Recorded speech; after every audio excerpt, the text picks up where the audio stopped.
Assalamualaikum warahmatullahi wabarakatuh. Alhamdulillahilladzi faddala al-mu'takifin wassalatu wassalamu ala rasulillahilladzi athqal muttaqin wa ala alihi wa sahbihi ghuril muhajjalin ila yaumiddin wa ba'du. Jemaah sekalian, al-mu'takifin wal mu'takifat, khususnya para peserta i'tikaf yang malam ini diberikan kesempatan oleh Allah Subhanahu wa taala untuk bisa meluangkan waktunya berinvestasi untuk urusan akhirat demi memudahkan urusan dunianya. Mudah-mudahan yang pertama niat kita diluruskan oleh Allah Subhanahu wa taala, sehingga dengan pelurusan niat itu semua aktivitas pekerjaan kita dinilai oleh Allah sebagai amal saleh insyaallah. Yang kedua, semoga seluruh ibadah yang menyertai rangkaian Ramadan kita sampai detik ini berkenan diterima oleh Allah Subhanahu wa taala dengan penerimaan terbaik. Salat kita, rukuk kita, sujud kita, puasa kita, dan semoga yang kurang-kurang mendapatkan anugerah untuk disempurnakan oleh Allah Subhanahu wa taala. Seperti diketahui, malam ini kita telah masuk pada periode i'tikaf, yang i'tikaf ini sesungguhnya dibagi pada dua bagian. I'tikaf umum, i'tikaf khusus. I'tikaf umum waktunya tidak dibatasi. Kapan saja kita punya keinginan untuk ke masjid dan ingin sejenak kita meluangkan waktu untuk mengisi aktivitas di masjid dan diniatkan itu untuk mendekat kepada Allah, maka itu sudah masuk kategori i'tikaf. Sehingga para ulama memberikan kesan pada bagian yang pertama ini, bahwa siapapun yang mampir ke masjid, bahkan kata Al-Imam An-Nawawi dalam salah satu kitabnya di At-Tibyan fi Adab Hamalatil Quran, masuk ke masjid saja dari luar kita sudah niat, padahal kita mau sekaligus menunaikan sholat fardu, lalu kita berniat i'tikaf, itu duduknya sambil nunggu sholat fardu, walaupun hanya 1 menit, 2 menit, itu sudah bernilai i'tikaf. Nah, itu i'tikaf umum. I'tikaf khusus, maka dia memiliki aturan tersendiri. Dari waktunya, tata caranya, programnya, sampai standar keberhasilannya. Salah satu jenis i'tikaf khusus ini adalah i'tikaf yang langsung dipraktekkan dan dicontohkan oleh Nabi Sallallahu Alaihi Wasallam, khususnya di 10 hari terakhir Ramadan. Apa itu i'tikaf? Apa latar belakang yang menjadikan i'tikaf ini menjadi bagian dari ibadah? Apa keistimewaan i'tikaf? Apa agenda yang diprogramkan oleh Nabi untuk umatnya dalam i'tikaf? Dan yang terakhir, bagaimana parameter keberhasilan seseorang yang telah menunaikan i'tikaf? Maka 5 hal ini akan menjadi pembahasan kita yang semoga dibimbing oleh Allah Subhanahu wa taala sehingga dapat diuraikan dengan singkat, padat dan jelas, serta diberi kemampuan untuk mengamalkan apa yang telah dipahami itu.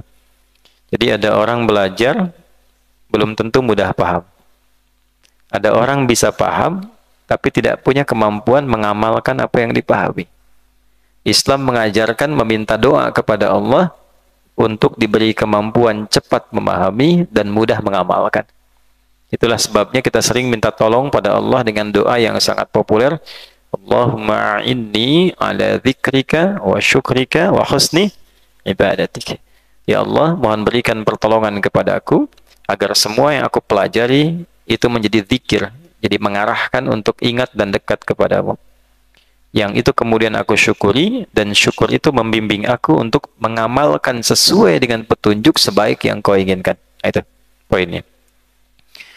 I'tikaf, asal kata dasarnya itu dari kata akaf namanya. Ain, kaf, dan fa. Akafa. Akafa itu asalnya fokus pada sesuatu yang saking fokusnya sulit dipalingkan. Orangnya disebut akif namanya. orangnya disebut akif, perbuatannya akafa, orangnya akif. Contoh gini, saya sedang fokus pada kamera sehingga orang manggil, memberi isyarat itu tidak terrespon, diabaikan saja, saking fokusnya kita. Nah itu orang Arab menyebutnya dengan akif. Contoh di Quran. Di Quran surah Al-Anbiya di ayat 52. Halaman 326 paling kiri di pertengahan di mushaf. Nabi Ibrahim itu pernah menyoal kolega beliau, kerabatnya, plus kaumnya. Mengapa begitu fokus kepada berhala, sampai saking fokusnya sulit diingatkan, dipanggil nggak nengok, diingatkan nggak respon gitu. Ya, maka beliau memberikan komentar yang sederhana, singkat dan padat. Idh qala li abihi wa qaumihi ma hadhihi at-tamathilul lati antum laha akifun. Sebetulnya keistimewaan berhala ini apa sih gitu, patung-patung ini, sampai Anda itu kok dipanggil nggak nengok, diingatkan susah, diajak dialog mengancam gitu, saking fokusnya. Nah itu akaf namanya, orangnya disebut akif.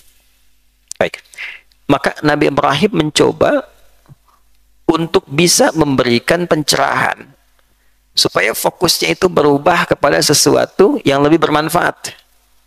Secara akal bisa diterima, secara moral baik, secara spiritual benar. Maka beliau mencoba memberikan pelajaran. Ya, orang-orang itu kan menjawab, ini kan yang bapak kami, nenek moyang kami sudah arahkan. Kami fokus saja ke sini. Lalu beliau mencoba mendialogkan dengan pendekatan intelektual. Begitu orang-orang ini meninggalkan tempat ibadahnya, keluar, maka oleh Nabi Ibrahim didatangi patung-patung itu, dicari yang paling besar, lalu dengan kapak yang sudah beliau siapkan, dihancurkan yang kecil-kecil, seperti kita tahu kisah viralnya. Kemudian kapak itu digantungkan di bagian yang paling besar. Terjadi kehebohan. Kan? Nah, kita sudah tahu kisahnya ketika kemudian heboh situasi itu, dipanggil ya Nabi Ibrahim karena ada berita ada anak muda yuqalu Ibrahim, ini orangnya agak aneh katanya. Ya, kritis tapi suka menyoal kebiasaan kita. Maka ketika dipanggil, diinterogasi, apakah engkau ya yang melakukan ini ya Ibrahim? Kata Nabi Ibrahim, tanya aja sama yang besar nih. Ya? Nah, kalimat ini yang menjadikan beliau malu di hadapan Allah di hari kiamat untuk memberikan syafaat. Jadi ketika umat manusia sudah gelisah dengan hisab, tak peduli nanti bagaimana, yang penting cepat diselesaikan hisab.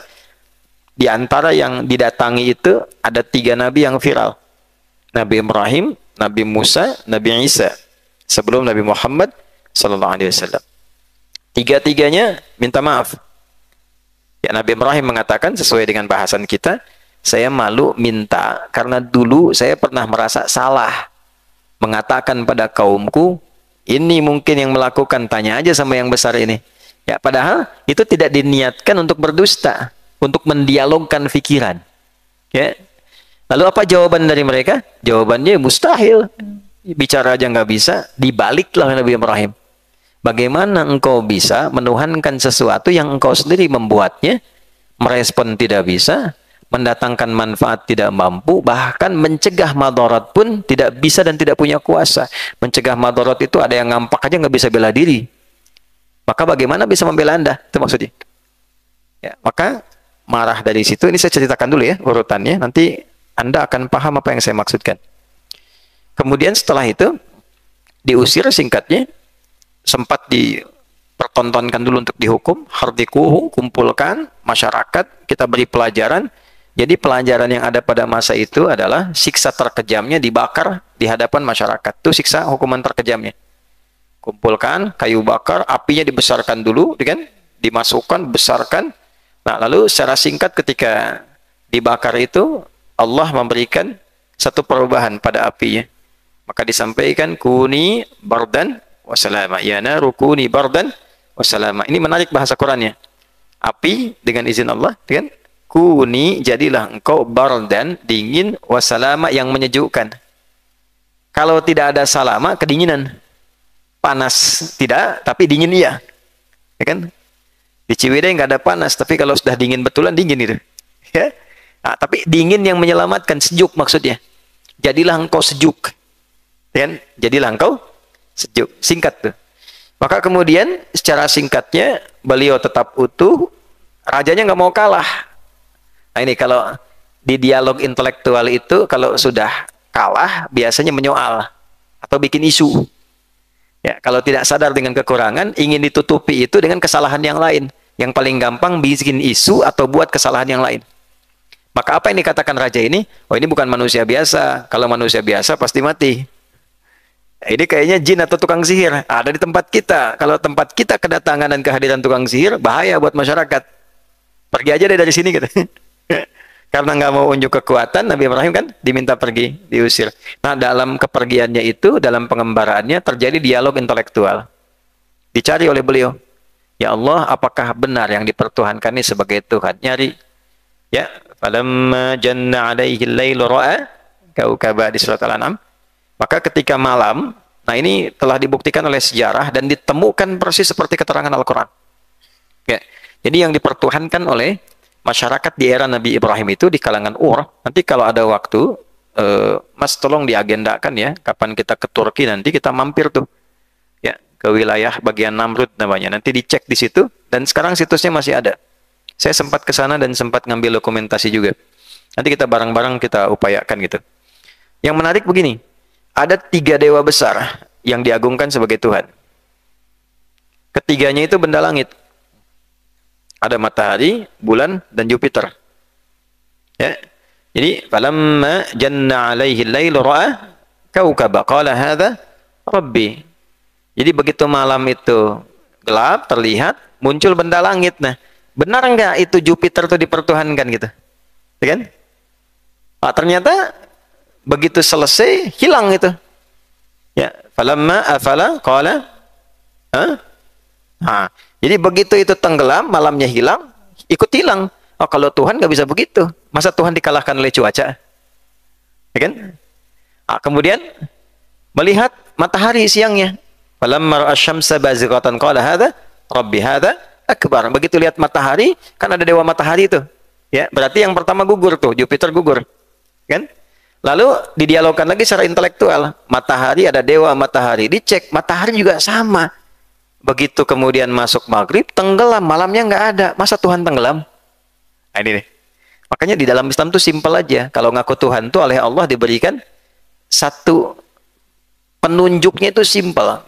Firaun ngaku Tuhan, ditenggelamkan. Supaya kita bisa punya cerita Tuhan tenggelam gitu. Jadi nggak keren Tuhan ya. Ya kan? Namrud ngaku Tuhan, dimasukin nyamuk, masa Tuhan kalah sama nyamuk gitu. Ya. Nah, ini dialog yang sama. Matahari dipertuhankan, Tuhannya tenggelam. Masa Tuhan tenggelam gitu ya? Lihat bulan, ada lagi bulan, ada Dewi Bulan kan? Dipertuhankan 3, Dewi Bulan, Jupiter, kemudian matahari. Sama juga, bulan hilang, selesai. Maka disitulah minta petunjuk. La illam yahdini Rabbi. Kemudian, nah kalau Allah nggak ngasih petunjuk ya Allah, kalau aku nggak diberikan petunjuk, nggak ketemu, aku termasuk orang rugi. Maka puncaknya di situ dalam dialog intelektual ini puncaknya menemukan Tuhan. Itu puncak tertinggi kebenaran dalam pengetahuan. Jadi maksud ayat ini adalah sehebat apapun, sepintar apapun manusia, kalau nggak kenal Allah, itu belum ada apa-apanya. Jadi kepintaran tertinggi itu ketika mengenal Allah. Anda boleh kuliah, boleh sekolah, boleh sepintar apapun, hafal apapun. Tapi kalau nggak kenal Allah, itu belum masuk standar pengetahuan yang diabsahkan oleh Al-Quran. Itu yang dimaksud Quran Surah Ali Imran ayat 190 sampai ayat 200. Makanya orang itu saat bangun dari tidur, di antara ayat yang sunnah dibacakan itu sebagai pesan kehidupan itu Ali Imran 190 sampai ayat 200. Ya inna fi khalqis samawati wal ardi wa ikhtilafil laili wan nahari la ayatin liulil albab. Ulul albab itu akal sehat. Orang yang punya akal sehat. Siapa yang sehat akalnya itu? Alladzina yadhkurunallaha qiyaman wa qu'udan wa 'ala junubihim wa yatafakkaruna fi khalqis samawati wal ard. Ya. Akal sehat itu akal yang sering dipakai riset. Riset. Silahkan kata Allah riset di langit, di bumi, peluang yang bisa dikaji, dipelajari supaya akal terasah. Tapi ujungnya apa? Rabbana ma khalaqta hadza batila. Ujungnya kenal Allah. Jadi kalau pintar-pintar nggak kenal Allah, berarti ada yang salah. Nah, di ujung pencarian Nabi Ibrahim itu keluarlah kalimat inni wajjahtu wajhiya lilladzi fataras samawati wal arda hanifan muslima wa ma ana minal musyrikin. Ujungnya begini. Ini matahari tenggelam, siapa yang nenggelamin? Bulan muncul, siapa yang munculkan? Pasti ada yang tertinggi. Itulah kemudian ketika menemukan itu ada kepasrahan. Inni wajjahtu. Jelas sampai sini? Maka itu tingkat tertingginya. Pada akhirnya apa? Pada akhirnya yang paling hebat adalah, nah ini yang mau saya katakan, ketika beliau menemukan tingkat tertinggi dalam pencarian dengan kadar intelektualitasnya yaitu Allah, maka yang terjadi semua terbuka akses-akses dan jalur-jalur kehidupannya. Tapi pertaruhannya besar, diusir dari kampung, pisah dari keluarga, ya kan? Jalan mengembara bersama istri tercinta, jalan. Tapi lihat jawabannya. Dari sini, perjalanan ini diabadikan nanti di Quran surah ke-19 Maryam. Dari ayat ke-45 sampai di ayat ke-50. Pada intinya, فَلَمَّا اعْتَزَلَهُمْ وَمَا يَعْبُدُونَ مِنْ دُونِ اللَّهِ وَهَبْنَ لَهُ إِسْحَاقَ. Lihat runtutannya ya Pak ya. Nanti kita masuk ke apa yang kita bahas. Tatkala Ibrahim itu bisa berhasil menepikan kebiasaan umatnya yang fokus pada penyimpangan-penyimpangan, lalu ia menemukan esensi berkehidupan untuk berkhidmat, beribadah kepada Allah. Beribadah itu begini, jangan dipahami sekedar ibadah ritual, tapi kerjanya ibadah, makannya ibadah, minumnya ibadah, gitu. Berpakaiannya ibadah. Maka wahabna lahu Ishaq, kami berikan anugerah yang selama ini divonis tidak mungkin terjadi. Istri Nabi Ibrahim saat itu, Sayyidah Sarah, itu divonis secara medis tidak mungkin punya keturunan karena monofus dan mandul. Maka kata Allah, ketika hambaku fokus kepadaku untuk menuhankan aku dan membuktikan kebertuhanannya, aku berikan sesuatu yang bahkan mustahil menurut hambaku. Wahabna lahu Ishaq, istrinya disehatkan lagi dan melahirkan keturunan, diberikan anak yang cerdas. Karena dialognya dari intelektual, maka yang lahir pun anaknya intelek, namanya Ishaq. Jadi di Quran itu kalau Nabi Ishaq gulamun alim, Nabi Ismail gulamun halim. Itu bedanya. Ya, Ishaq itu gulamun alim, cerdas, pintar. Maka keturunannya pun cerdas, pintar. Tapi ada yang sebagian tidak menaati Allah, makanya kepintarannya digunakan pada yang salah. Itu yang muncul kekinian. Kalau Nabi Ismail gulamun halim, pintar, peka dan toleran. Makanya keturunannya ke Nabi Muhammad sifatnya pintar, lembut, toleran, baik. Ya, itu ciri khas tuh. Muhammadur Rasulullah walladzina ma'ahu asyadda'u 'alal kuffar ruhama'u bainahum. Itu poinnya. Nah, yang ingin saya katakan, setelah sampai ke tahap ini, barulah Allah kemudian melegalkan proses perjalanan ini dengan membuat sebuah monumen. Apa monumen terbesarnya itu? Mengembalikan kembali pondasi Ka'bah yang hancur di era Nabi Nuh. Jadi Ka'bah itu asalnya sebelum Nabi Adam diturunkan, itu sudah dibangun, sudah ada. Ya, itu ada di Quran surah 3 Ali Imran di ayat ke-95-96 itu. Ya, inna awwala baiti wudi'a lin-nasi lalladzi bi Bakkah mubarak. Ya. Perhatikan kalimatnya. Inna awwala baitin wudi'a lin-nas. Rumah pertama yang dibangunkan untuk manusia, bukan manusia yang bangun. Ada kitab namanya bagus tuh, 2 jilid, Akhbaru Makkah, karya Az-Ziraqli. Ya, di bagian pertamanya tentang turunnya Adam. Nah, subtopiknya adalah salah satu riwayatnya Ka'bah sudah dibangunkan sebelum Adam turun supaya jadi pusat kiblat. Nah, nanti di eranya Nabi Nuh alaihissalam terjadi banjir besar, itu tersapu bagian atasnya, tersisa pondasi. Ya, pondasi itu bahasa Arabnya qaidah. Kalau lebih dari 2 disebut qawaid. Karena Ka'bah 4 sisi, maka disebut qawaid. Di era Nabi Ibrahim diperintahkan lagi oleh Allah untuk meninggikan pondasi Ka'bah yang sempat terkena banjir di era Nabi Nuh. Habis. Maka diabadikan peristiwa itu di Quran surah kedua Al-Baqarah di ayat 127. Wa idh yarfa'u Ibrahimul qawaid minal bait. Di Ali Imran inna awwala bait. Di Al-Baqarah wa idh yarfa'u Ibrahimul qawaid minal bait wa Ismail. Dan coba pelajari kata Allah, pelajari kisahnya, hikmahnya, riset keadaannya, napaktilasi sejarahnya ketika Allah perintahkan Nabi Ibrahim itu untuk meninggikan kembali pondasi Ka'bah. Ditinggikan, yarfa ditinggikan. Saat akan meninggikan, anaknya Ismail lihat, pengen bantu. Ya. Jadi begitu jejak kaki dijejakkan, ya, mau bangun jejak kaki. Nah, itu jejak kaki pertama untuk melakukan sesuatu disebut maqam namanya. Maqam. Sampai sekarang tapak kakinya masih ada. Maqam Ibrahim itu. Ya, yang mau bangun masjid tuh, mau peletakan batu pertama tuh ya. Jejakkan kaki, nah itu maqam itu. Ya, tapi buat ibadah, bukan buat dunia tuh. Ya, maqam. Nah, sampai sekarang diabadikan.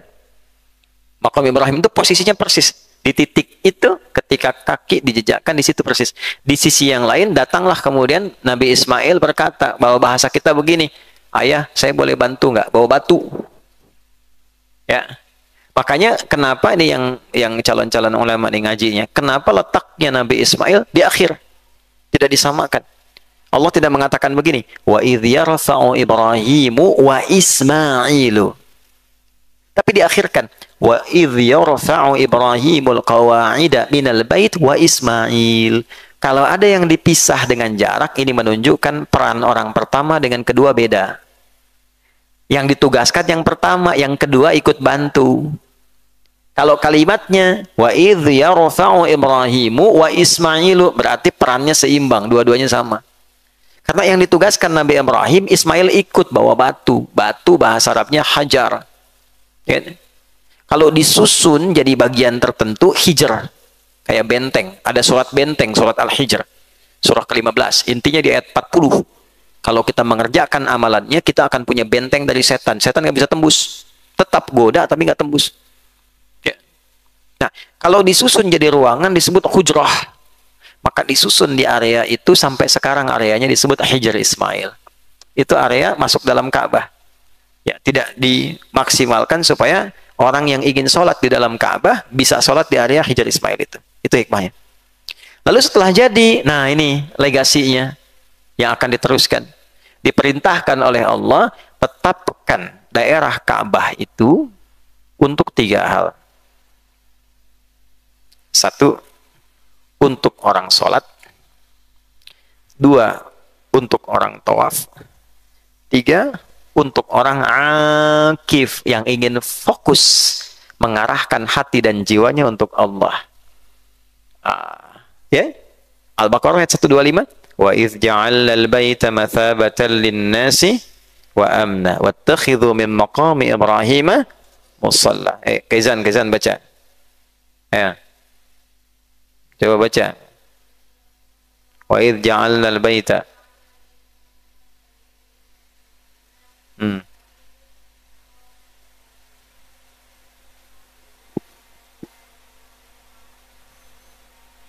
Antahira taifin wal akifin waraka'i sujud. Ketemu 3. Wa idh ja'alna al-baita mathabatan lin-nasi wa amna. Dan pelajari, pahami, napaktilasi ketika dengan keagunganku aku tetapkan Ka'bah itu pusat yang menenangkan bagi manusia. Jadi kalau pengen cari ketenangan, ayo ke Mekah tuh, Ka'bah. Yang didapatkan tuh bukan dunia, tenang dulu. Ya, makanya di depan Ka'bah itu rasanya masalah apapun tuh runtuh gitu. Yang ada ketenangan, datang tenang. Nah, itu keutamaan Ka'bah itu. Belum ngapa-ngapain sudah tenang. Gitu. Wattakhidhu min maqami Ibrahim musalla. Itu bisa dibaca 2 riwayat. Di riwayat Warsh dan Qalun dari Nafi' itu wattakhadhu. Asim wattakhidhu. Ya, mereka pernah mengambil, Anda silahkan ambil. Nah, gitu tafsirnya. Ya, di antara makam Ibrahim itu silahkan gunakan area untuk sholat. Karena itu setelah kita tawaf tuh 2 rakaat, kita tunaikan sholat kan? Tawafnya 7 kali, 2 rakaat setelah itu kita sholat. Area makam Ibrahim, ambil tarik garis lurus ke belakang. Nah, sekarang perhatikan. Wa ahidna ila Ibrahim wa Ismail. 2 pelaku tadi meninggikan Ka'bah. Antahira baitiya, supaya keduanya menjadikan fokusnya untuk menyucikan, memusatkan penyucian diri itu pada Ka'bah ini. Untuk siapa? 3 golongan. Lit-taifin, orang tawaf. Sampai sekarang Ka'bah dipakai tawaf. Wal akifin. Nah, ini dia nih. Untuk orang yang ingin fokus mendekat kepada Allah. Nah, jadi kalau datang ke Ka'bah itu fokusnya memang untuk mendekati Allah. Yang mau haji nanti ya, mau umrah, mau itikaf di Mekah berangkat tuh. Di agendanya proyeknya datang ke sana itu sudah dunia selesai dulu. Dekati dulu Allah. Kalau sudah Allah didekati itu dibuka semuanya. Dibuka. Nah, ini seringkali motivasi berangkatnya justru untuk meluluskan keinginan dunia. Dikasih ya, tapi kecil nilainya. Ya, karena jelas kalimatnya akifin. Akifin itu fokus hanya untuk Allah ke situ tuh. Maksudnya ikhlas. Waruka'is sujud, memperbanyak sholat. Sampai sekarang orang tawaf ada, orang bersimpuh ada, orang sholat ada di area Ka'bah. Itu diantara keberkahan yang Allah berikan sejak era itu. Jadi Anda bayangkan, Nabi Ibrahim itu punya legasi, merubah orang yang tadinya fokus dalam aspek duniawi saja, sampai salah bertuhan, diarahkan lagi kepada fokus ukhrawi, sehingga mendapatkan akhirat yang baik, dunia yang berkah. Itu yang kemudian melahirkan doa dalam haji, wa minhum may yaqulu rabbana atina fid dunya hasanah wa fil akhirati hasanah wa qina adzabannar. Nah, akhirnya apa? Sukses. Nabi Ibrahimnya sukses, pekerjaannya sukses, risalahnya sukses, disebut Khalilullah, wattakhadallahu Ibrahima Khalila. Nabi Ibrahim jadi orang paling dekat dengan Allah.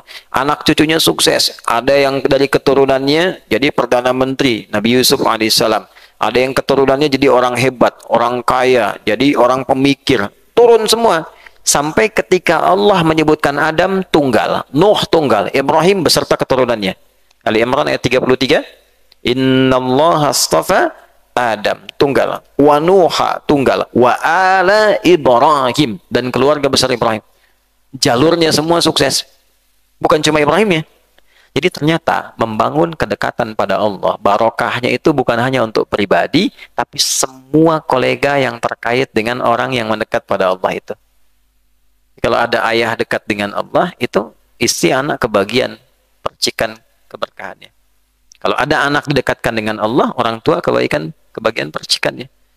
Itu maksudnya. Sehingga jalur Sarah dengan jalurnya Hajar alaihi wassalam, itu dua-duanya berkah. Dari Sayyidah Sarah muncul siapa? Ishak. Dari Ishak dari siapa?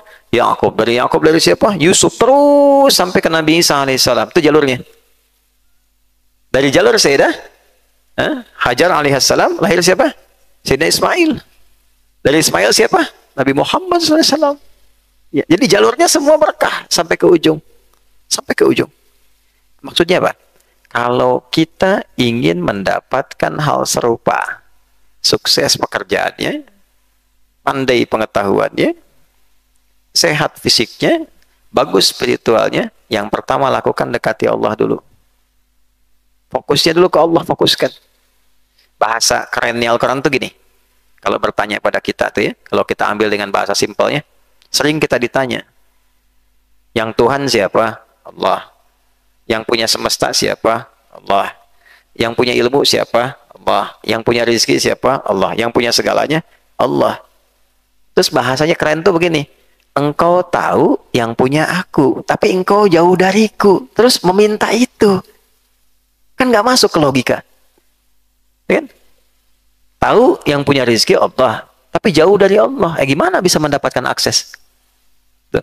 Untung Allah Rahman dan Rahim gitu ya. Kalau tidak, nggak bisa punya akses tuh. Ini. Nah, itu poinnya tuh. Karena itu fokusnya diganti. Arahkan ke Allah dulu, supaya lebih bisa mendekat. Begitu sudah dekat, terbuka akses, tinggal kemudian kita jalani. Kalau kita ingin merubah diri, membuat lebih fokus dan sungguh-sungguh untuk bisa memfokuskan diri kita pada satu titik tertentu, maka tambahkan kata dasar akafa dengan alif dan ta. Itu di ilmu sorofnya.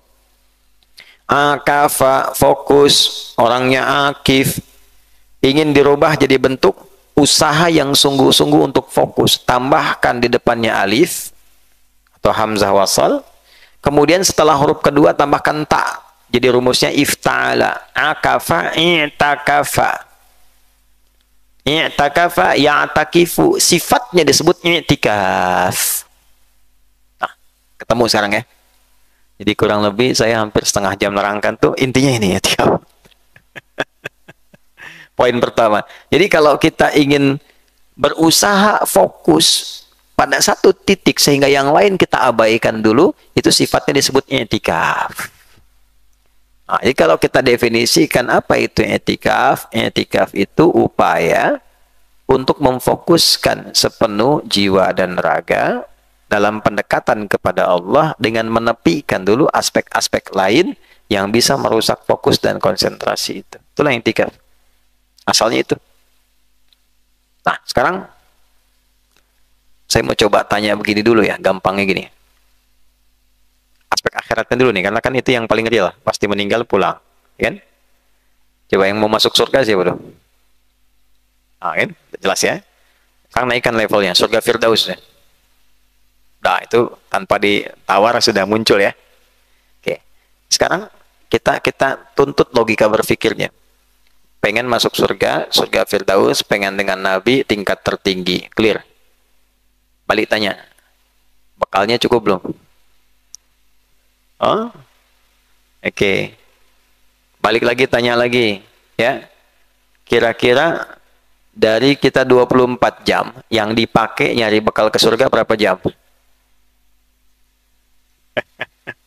Ayo, dari sepekan 7 hari yang untuk bekal ke surganya berapa hari?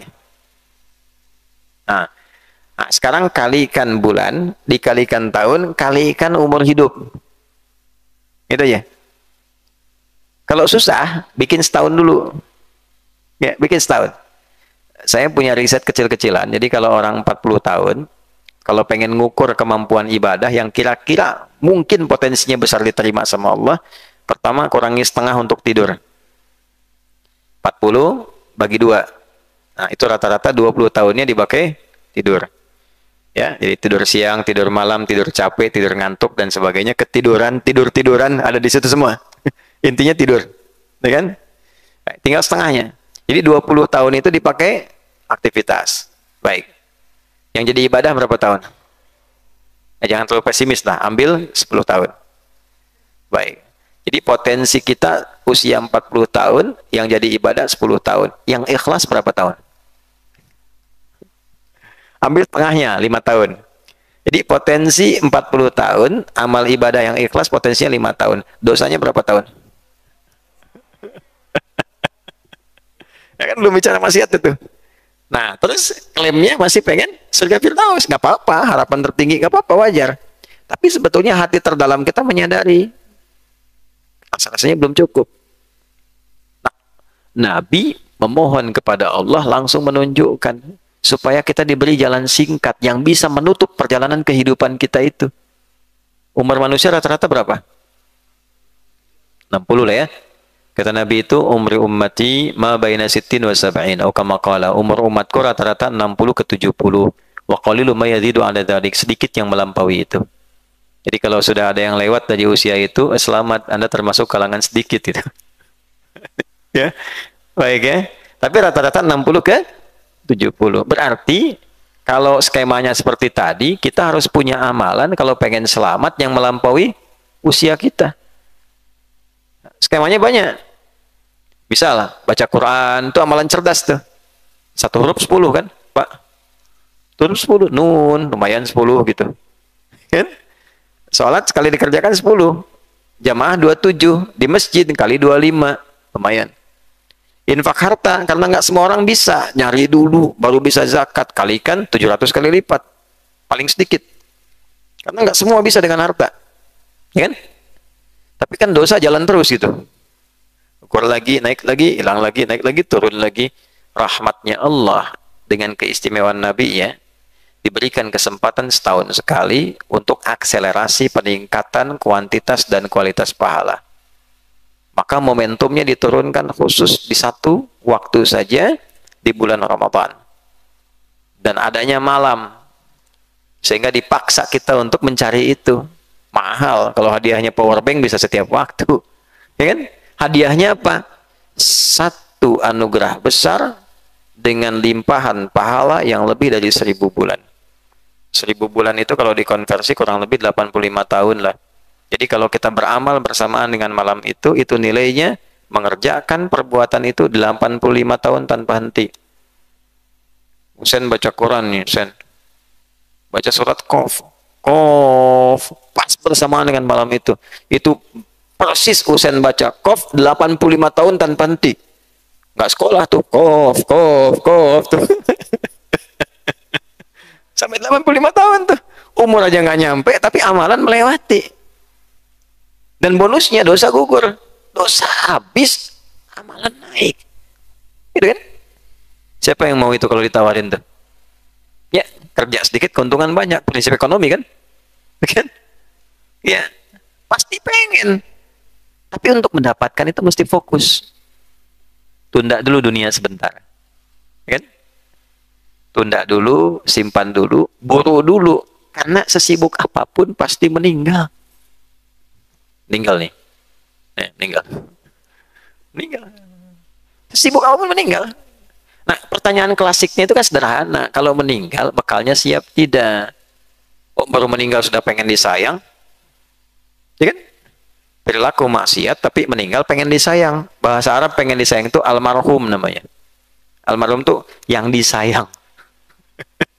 Jauh dari Allah, tapi meninggal pengen disayang loh. Bingung nggak? Huh? Ya. Sholat nggak pernah, baca Quran nggak pernah, kenal Allah tidak. Meninggal almarhum pengen disayang. Ya. Nah, jadi apa yang harus dilakukan? Cobalah kalau sebulan, ya sehari nggak punya waktu, sepekan Jumatan terlambat, sebulan belum bisa ketemu, masa setahun nggak ada untuk sehari aja. Saya minta nggak banyak deh kata Allah, sebagian malam aja. Itu rahmannya Allah. Inna anzalnahu fi Lailatul Qadar.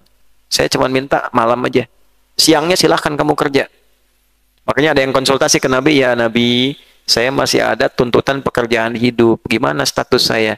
Siangnya kerja, malamnya kamu karya. Oh, kamakal. Ya. Itu Allah nggak nuntut banyak. Saking sayangnya, udahlah dalam setahun, cari aja semalam. Cuma kalau kita nggak fokus, nggak bisa dapat tuh malam itu. Kalau kita tidak menepikan sementara waktu untuk mencari, nggak akan ketemu. Karena itu kita bisa butuh fokus yang tinggi, keseriusan yang dalam untuk fokus mencari rahmat Allah itu. Itulah yang disebut dengan malam Al-Qadar. Salah satunya. Maka disifatilah tadi dengan sifat i'tikaf. Salah satu tujuannya menemukan rahmat Allah yang dengan itu, maaf, semua potensi-potensi yang mencegah kita untuk kesulitan saat pulang bisa gugur seketika. Dosa hilang, pahala diberikan. Nah, itu tujuan i'tikaf. Jelas keistimewaan i'tikaf. Jadi pada dasarnya i'tikaf itu kegiatan untuk fokus mendekat kepada Allah. Sebetulnya bisa dilakukan, ini bukan dalam teori fikih dulu ya, teori umum nih, tolong jangan dipotong nanti ya. Dalam teori umum, i'tikaf itu bisa dilakukan di masjid, di luar masjid. Dalam teori umum, bukan fikih ya, bukan fikih. Saya belum bicara sunnah. Artinya kalau orang mau fokus bangun, mencari keutamaan, ya di malam-malam itu, walaupun dia tidak sempat ke masjid, tapi masih bisa bangun, dapat itu. Tapi Anda sampai di Masjid Mira, fasilitas enak, sahur nyaman, buka nyaman, tidur enak, nggak bangun malam, nggak dapat. Dapat sahur aja besok tuh. Ya? Nah, itu gambaran pertama tuh. Jadi pada awalnya adalah memang niat fokus. Kenapa penting saya sampaikan? Asal mulanya oleh Nabi diarahkan ke masjid karena memang masjid itu pusat ibadah. Gangguannya nggak banyak. Kalau di rumah, ya lagi mau ngaji denger TV. Lagi mau baca Quran lihat handphone. Gitu kan? Lagi mau tahajud lihat istri. Gitu kan? Lihat suami, lihat anak, lihat macam-macam. Banyak sekali faktornya.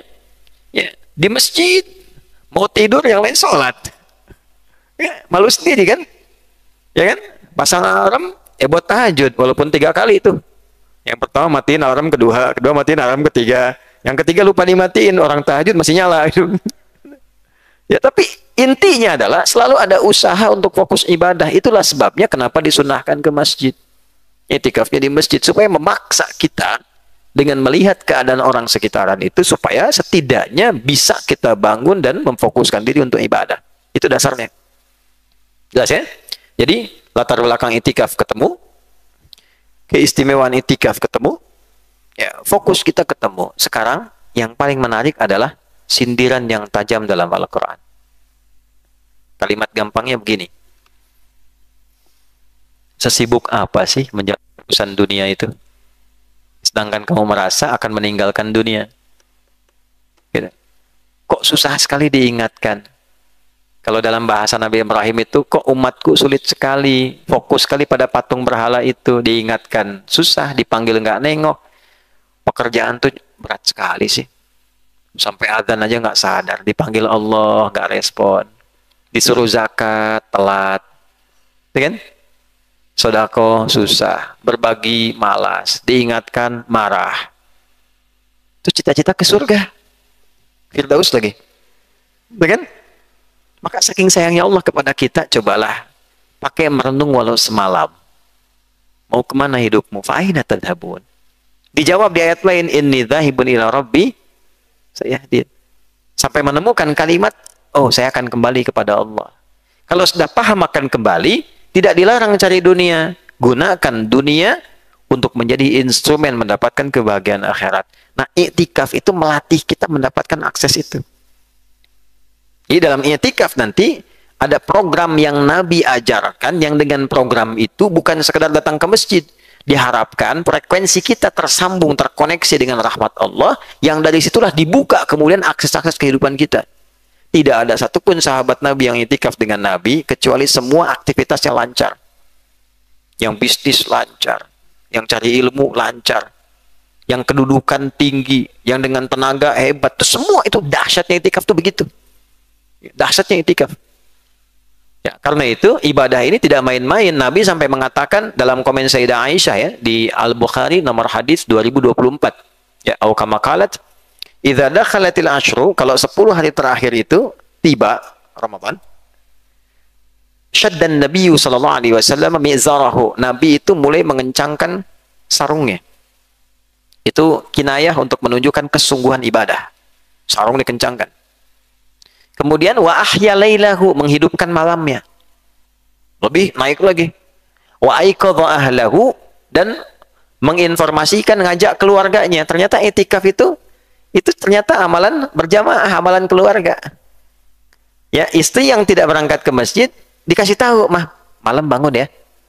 Biar papa yang ke masjid, mama bangun malam. Sama-sama sholat." Itu sunnah Nabi. Kalau nggak penting, nggak mungkin diviralkan tuh. Ya, kalau nggak penting nggak mungkin. Jadi yang pertama yang ingin saya katakan, kalau ada amal yang walaupun sunnah ditekankan, berarti ada yang istimewa di dalamnya. Itu kuncinya.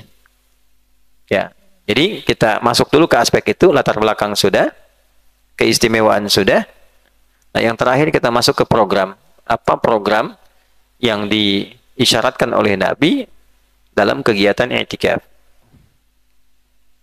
Satu, karena ke masjid itu ingin fokus ibadah, maka di antara kegiatan ibadah itu baiknya terprogram dari awal. Punya kurikulum, punya target. Kalau tidak nanti masuk masjid aja. Ada kajian, ikut kajian. Tidak ada kajian, ya lihat orang. Orang baca Quran ikut. Orang ngobrol ikut. Ya kan? Orang main catur ikut. Ya, kalau anak-anak nyusun Lego nggak apa-apa. Orang dewasa nyusun Lego. Ya kan? Sekarang ya nunggu tahajud buka YouTube. Ya kan? Yang dibuka info bola, kan? Ini itu berita. Ya habis waktu ya. Ya, sedangkan kita mau cari akhirat, maka yang terjadi apa yang harus dilakukan? Harus punya kurikulum, target.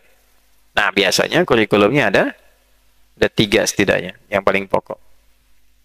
1 sholat, 2 Quran, 3 tobat. Nanti tambahannya doa silahkan nanti. Ya, kajian silahkan. Tapi 3 ini pokoknya. 1 sholat, 2 Quran, 3 tobat.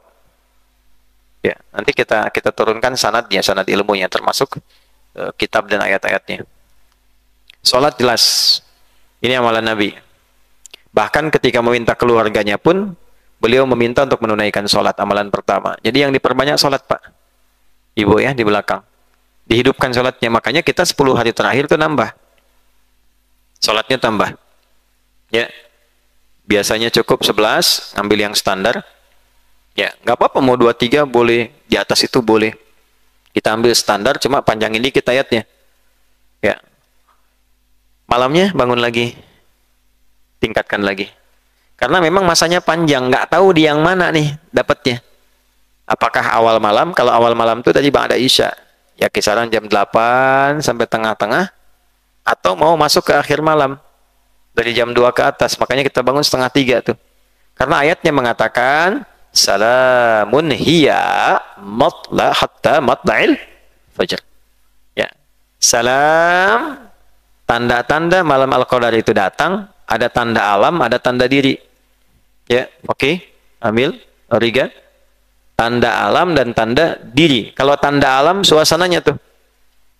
Kayaknya kalau kemarin, karena geledeknya kencang, belum kali ya.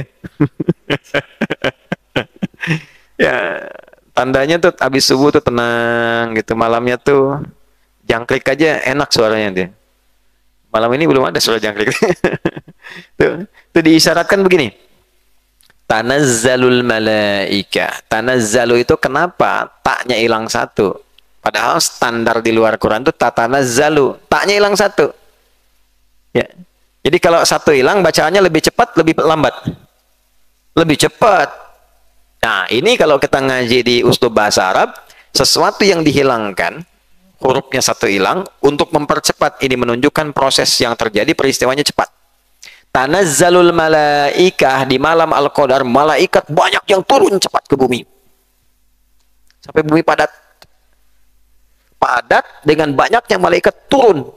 Menyertai yang zikir, menyertai yang baca Quran, menyertai yang tobat, menyertai yang sholat, ikut semua turun. Tuh. Dan sifatnya ghaib. Oh, kalau tampak nggak jadi kita sholat. Pak Zen begitu takbir ada sayap samping. Siapa nih? Israel. Waduh, baliklah, nggak jadi kita mundur. Ya, nah, karena malaikat turun padat. Saya punya cawan nih. Wadah, kasih kelereng 3 digini-gini bunyi kan, kasih kelereng 100 padat. Nah, malaikat turun padat, alam terisi semua. Karena itulah kemudian suasana alamnya itu tenang, tidak gaduh, anginnya enak, padat sifatnya. Ya, salam, tenang keadaannya. Nah, suasana yang tenang itu berpengaruh ke hati, ke jiwa, rasanya beda, sehingga frekuensinya lain, auranya beda. Nah, dikomen oleh Sayyidah Aisyah, ditangkap kalimat itu, konsultasi ke Nabi, ya. Ya Rasulullah, lihat nih. Sayyidah Aisyah tidak mengatakan ya zauji, wahai suamiku, tapi ya Rasulullah. Artinya beliau jenius. Ingin mendapatkan jawaban, yang jawaban itu akan dilanjutkan legasinya ke seluruh umatnya sampai hari kiamat. Ya Rasulullah, wahai yang mendapatkan tugas misi dari Allah. Dan ara'aita in alimtu ayya lailatul qadri ma'akulu. Kalau saya merasakan suasana itu, ketenangan, kenyamanan, rasa-rasanya mirip nih dengan suasana Al-Qadar yang digambarkan itu, saya mesti ngapain? Apa yang saya baca? Maka Nabi langsung ijazahkan kalimatnya itu yang kita baca tiap malam, dengan harapan kita bisa meraih itu. Allahumma quli, katakan ya Aisyah, Allahumma innaka afuwun tuhibbul afwa fa'fu anni. Riwayat lain, Allahumma innaka afuwun karim tuhibbul afwa fa'fu anni. Itu disampaikan di sela-sela sholat. Jeda 2 rakaat, 2 rakaat. Jadi sholatnya nggak hilang. Itu yang tadi saya katakan, sholat, kemudian Quran, taubat. Tobatnya dapat di situ. Jadi kalau kita bangun malam, dapat itu bersamaan dengan malam Al-Qadar, sholatnya melahirkan pahala. Kaliin aja tuh 1000 bulan. Ya. Kemudian setelah itu, tobatnya dapat dengan Allahumma innaka afuwun karim, ya Allah, engkau yang maha pemaaf, engkau yang maha mencintai, menyayangi, tuhibbul afwa, engkau mencintai hamba-Mu yang berpasrah kepadamu minta ampunan. Fa'fu anni, hamba mengaku hamba salah, mohon maafkan dan ampuni hamba. Turun ampunan langsung. Kecuali utang. Utang tetap dibayar. Enggak, karena catatan ulama hadis di hadis ini begitu, Pak. Berarti ulama tuh paham itu. Akan ada orang memanfaatkan dengan modus Allah saja mengampuni, masa Anda tidak bisa melunasi hutang? Dan ini kata ulama fikih, dosa yang diampuni, utang tidak otomatis lunas. Jelas ya? Nah, hiya malam al-qadar itu hatta ya, matla'il fajar, sampai nanti waktu mendekat ke fajar. Tuh, dari ba'da isya. Malam tambah sholat, kejar. Kapan muncul? Bisa di awal, berarti sudah lewat. Bisa di pertengahan, sudah berlalu. Tapi banyak muncul di akhir. Nah, itulah 10 malam terakhir. Itulah sebabnya 10 malam terakhir Nabi langsung contohkan, jangan kendor, langsung fokus. Fokus. Karena cuma setahun sekali. Kalau tahun ini nggak dapat, tunggu tahun depan. Kalau hidup. Ya. Kalau hidup. Tuh. Ya kan? Kan kita nggak tahu kapan meninggal. Ya. Bisa Iqbal duluan, saya belakangan. Bisa. Atau memang berganti. Saya belakangan, Iqbal duluan, mungkin. Ya, intinya pulang kan, Pak. Meninggal juga kan? Iya, ya belum tentu tahun depan kita ada. Karena itu setiap tahun cuma sekali datangnya. Ya, nanti di akhir saya coba share petunjuk guru cara paling efektif mendapatkan malam al-qadar, dan insya Allah pasti dapat. Nggak dapat, pasti dapat insya Allah. Itu rumus tuh, Pak. Cuma kita selesaikan dulu kan, belum selesai materi kita. Jadi itu amalannya, satu sholat, yang kedua taubat, tinggal Quran. Nah, Quran ini kenapa dikuatkan bukan hanya dalam konteks dalil, tapi Nabi sendiri langsung melakukan itu bersama dengan Jibril. Hadisnya dari Ibnu Abbas radhiyallahu taala anhuma. Ya, kana Nabi sallallahu alaihi wasallam, adalah Nabi sallallahu alaihi wasallam ajwadan nas, orang paling lembut, paling baik, paling dermawan, wa kana ajwada ma yakunu fi Ramadan, dan kalau Ramadan tiba lebih lembut lagi, lebih baik lagi, senang berbagi lagi, sampai-sampai angin-angin yang bertiup sepoi-sepoi itu kalah kelembutannya oleh Nabi. Ini angin sepoi-sepoi nih, ngantuk kan? Nah, itu masih kalah oleh kelembutannya Nabi. Cuma lembutnya Nabi itu ke jiwa masuknya, ya, bukan ke mata. Kalau ini kan ke mata masuknya tuh, ya kan? Nah, makanya bawahnya ngantuk tuh. Kalau Nabi lembutnya ke sini, masuk ke hati. Jadi di matanya keluar air mata langsung, ya kan? Kalau ke sini kan keluar mata air tuh, ya, matanya butuh air supaya nggak ngantuk gitu. Nah, ini tembus ke jiwa. Jadi kalimat Nabi itu saking lembutnya, nggak perlu marah-marah tuh orang sadar gitu. Cuma lihat aja orang tobat, lihat. Itu ada sanad ya, Pak. Jadi kalau sudah semakin takwa itu meningkat, ada orang yang lihat gambarnya aja, itu sudah sadar gitu. Dulu viral di kalangan ulama, kalau beberapa ulama itu sedang gelisah, dia akan datang ke tempat ulama lain, hanya untuk melihat wajahnya terus pulang lagi. Banyak yang begitu. Ya, loh kok tumben datang balik lagi katanya. Yang lain komen kan, saya tuh sedang futur, sedang turun semangat saya. Saya cuma pengen lihat syekh itu, begitu saya lihat naik lagi, udah saya pulang lagi. Ya. Makanya orang sekarang gampangannya bikin foto ulama dilihat, kan? Bukan dikultuskan. Cuma pengen lihat, motivasi lagi, kan? Nah, anak milenial itu Ronaldo, Messi, kan? Apalagi tuh, ya. Nah, cobalah yang soleh-soleh, yang baik-baik itu kumpulkan. Balik, ya. Nah, dengan malaikat Jibril itu tadarus Quran. Ya'tihi Jibril alaihissalam fi kulli lailatin min Ramadan. Khususnya saat Jibril datang setiap malam Ramadan. Nah, 10 malam terakhir itu meningkat aktivitasnya. Meningkat interaksinya dengan Al-Quran. Kenapa Al-Quran? Karena Al-Quran itu amalan jariah paling tinggi, sedekah jariah paling tinggi. Dan gratis, Pak. Semua orang bisa. Kalau pakai harta, harus ada harta. Tapi Al-Quran, yang tak punya harta bisa baca. Gitu. Satu hurufnya berapa? Itu di luar Ramadan. Ramadan bisa dikali lagi. Minimal 10 kali lipat. Jadi kalau kita baca nih Al-Quran, di malam-malam, bertepatan dengan malam Al-Qadar, 10 hari terakhir saya bertepatan dengan itu nilainya, satu hurufnya dikali 100 dikali 85 tahun.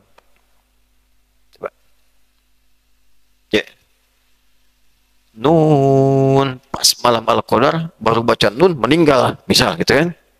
Nun, plak meninggal misalnya kan. Niatnya ikhlas buat baca Quran. Itu dapat pahala satu huruf kali 100, 100 kali 85 tahun tanpa henti. 8.500 tahun bacaan nun.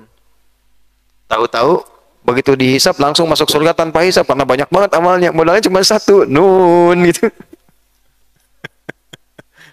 Itu di Islam simpel sebetulnya. Oh, wanita malam cuma ngasih minum hewan yang dianggap najis gitu kan. Ya, tiba-tiba gugur dosanya masuk surga. Tapi gugur tuh karena apa? Jangan berhenti di situ. Oh, pulang dari sini daripada itikaf nyari anjing aja udah kasih minum. Nggak begitu. Ada ilmunya. Ada ilmunya. Nah, ini Quran itu maksudnya. Jadi kalau sudah ngaji Qurannya betul, manfaat kedua merubah kita jadi baik. Jadi ada dua amalan yang kalau kita kerjakan itu dampak keberhasilannya dilihat pada akhlak.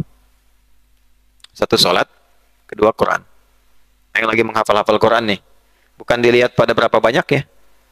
Walaupun banyak itu penting nanti untuk menguatkan keadaan diri kita ya. Dilihat pada dampak Quran itu kepada pribadi kita. Wa minhum zalimun li nafsi wa minhum muqtasid wa minhum sabiqun bil khairati biidznillah. Itu pengakuan langsung yang Allah tegaskan. Saya hanya mengakui orang berhasil baca Quran, ngaji Quran, ngafalin Quran, standar saya kata Allah jika Quran itu merubah dia menjadi pribadi yang baik. Jadi kalau i'tikaf itu kita perbanyak ngaji Quran, standar keberhasilannya pasca i'tikaf kita berubah jadi lebih baik. Kalau usaha-usaha yang baik, kerja-kerja yang baik, belajar-belajar yang baik, berakhlak yang baik, itu berhasil. Ya. I'tikafnya 10 hari, nggak pulang-pulang di masjid, rajin, Qurannya khatam 10 kali juga. Ya, tapi keluar dari masjid, ributnya nomor 1. Mencelanya juara gitu kan. Nah, berarti ada yang tidak sukses. Ada yang tidak sukses. Salat juga sama standarnya. Inna salata tanha 'anil fahsya. Ada perubahan. Maka standar pertama keberhasilan i'tikaf itu standar pertamanya ada perubahan pada aspek yang lebih baik gitu. Satu dulu. Jadi yang diinginkan oleh Allah itu baik dulu. Kalau sudah baik baru dunia dibuka. Nah, ini belum baik pengen dunia. Nanti ngolahnya nggak baik. Belum baik, belum bisa ngolah dikasih. Anak belum bisa main sepeda, baru 5 tahun, Pak.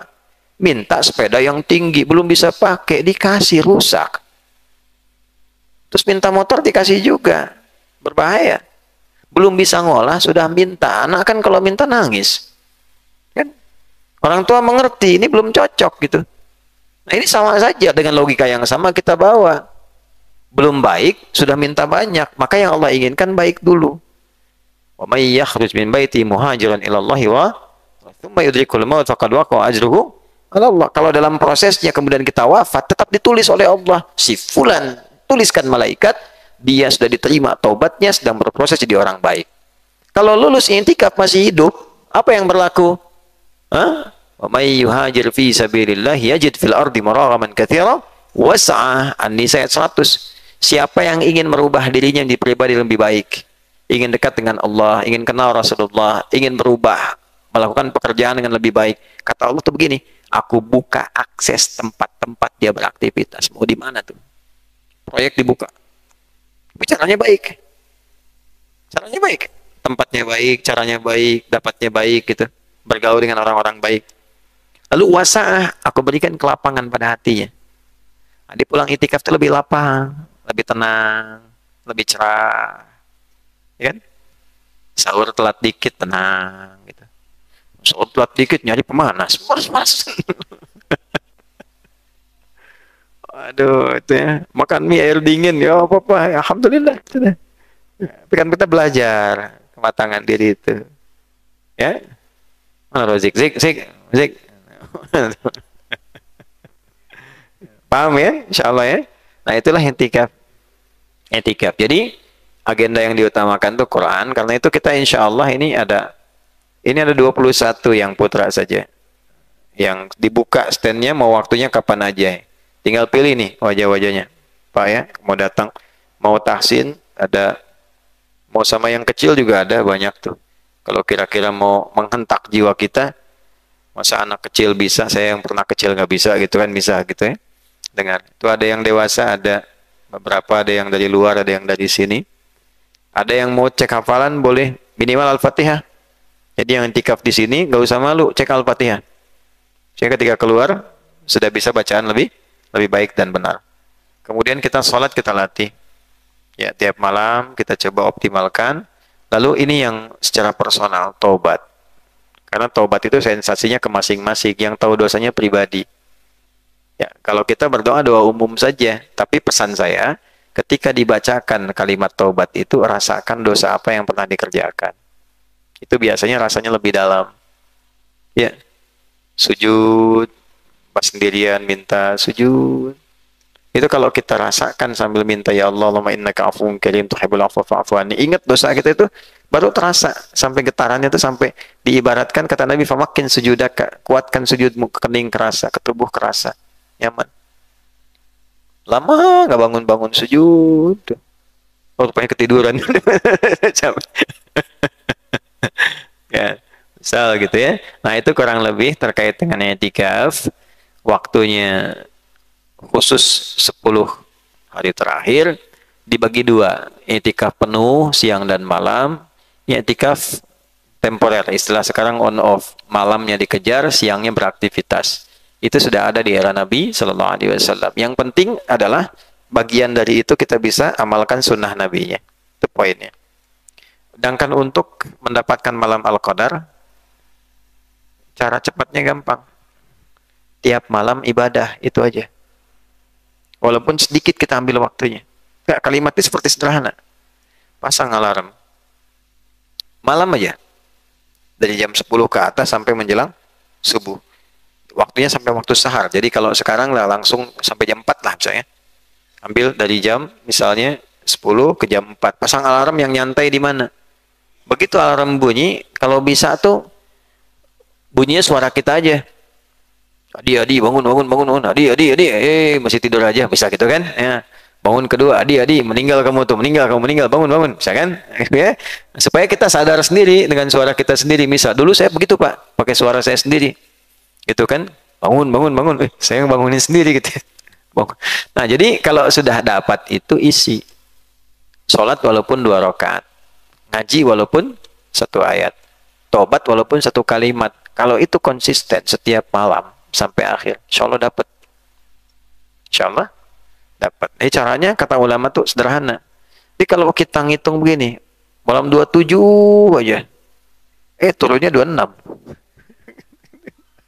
Pas 27 ke masjid, malaikat tawa ini udah lewat. Ya kan? Ya. Gampangnya, apalagi sekarang ganjil semua. Itu kan, karena ada perbedaan pendapat jadi ganjil semua kan? Ya kan?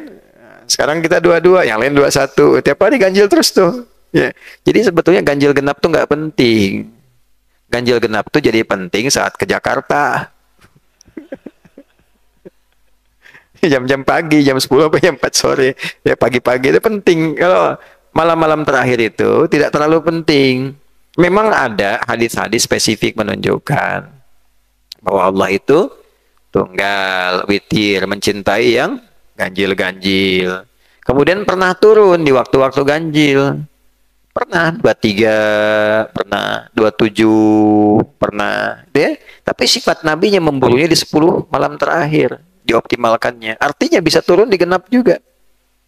Tahun kemarin 24 rasanya. 24 tuh. Rasa beda gitu. Tuh kan? Ya, ada yang sampai menyimpulkan setiap orang bisa merasakan perbedaan itu. Tapi ya jangan dibatasi pada satu titik. Kejar setiap bagiannya. Insya Allah dapat. Ya, nah kurang lebih seperti itu apa yang bisa disampaikan. Jadi ukurannya satu, membuat pribadi kita berubah lebih baik. Satu. Yang kedua, kebaikan itu mendorong kita lebih dekat dengan Allah. Jadi setelah i'tikaf, setelah Ramadan, justru makin rajin. Lebih baik, lebih lembut, rajin ibadahnya gitu ya. Yang ketiga, lebih optimis menjalani kehidupan. Lebih semangat, kerja semangat. Ya, ya semangat. Tugasnya apa? Adil dikerjakannya. Jangan nuntut hak, kewajiban nggak dikerjakan. Ya, kerjaan lakukan, lebih semangat lagi. Makanya saat-saat, saat-saat Ramadan itu justru sejarah menunjukkan perjuangan umat Islam lebih kuat. Perang Badar Ramadan. Fatu Mekah Ramadan. Oke. Dan kita merdeka pun bulan Ramadan. Jelas ya? Nah, jadi saya kira itu yang kita bahas di malam hari ini tentang itikaf. Ada kesimpulannya dan intisari bahasan kita saya sudah tuliskan dalam satu mungkin 2 halaman yang bisa dibaca. Itu insya Allah lebih terukur dan lebih sistematis. Definisinya, amalannya, persiapannya dan sebagainya itu sudah kita rumuskan. Nanti tolong dicari ya. Mana Mas Dika? Saya sudah tugaskan. Sudah ketemu belum? Nanti koordinasi ya dengan Mas Ica, minta di buku yang makna ayat puasa itu ada sebagiannya khusus itikaf yang saya pisahkan. Ya.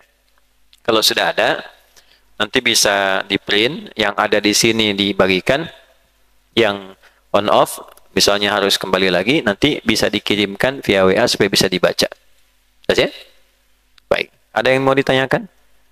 Tidak ada, terima kasih. Ada? Cukup? Baik.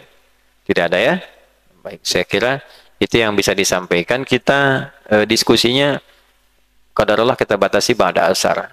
Kalau subuh kita live, ya cuma jaringan malam ini ternyata tidak support untuk itu, jadi kita nanti siapkan untuk besok pendalaman untuk tafsir Al-Quran.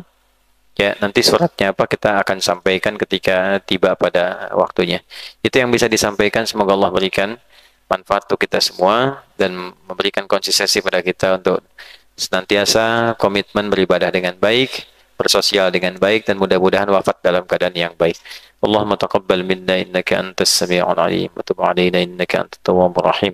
Allahumma ij'alna minal mu'takifin as-salihin waj'alna min ibadikal muttaqin. Rabbana atina fid dunya hasanah wa fil akhirati hasanah wa qina adzabannar. Wa sallallahu ala sayyidina Muhammad wa ala alihi wa sahbihi ajma'in. Wa akhiru da'wana subhanakallahumma rabbana wa bihamdika asyhadu an la ilaha illa anta astaghfiruka wa atubu ilaik. Walhamdulillahi rabbil alamin.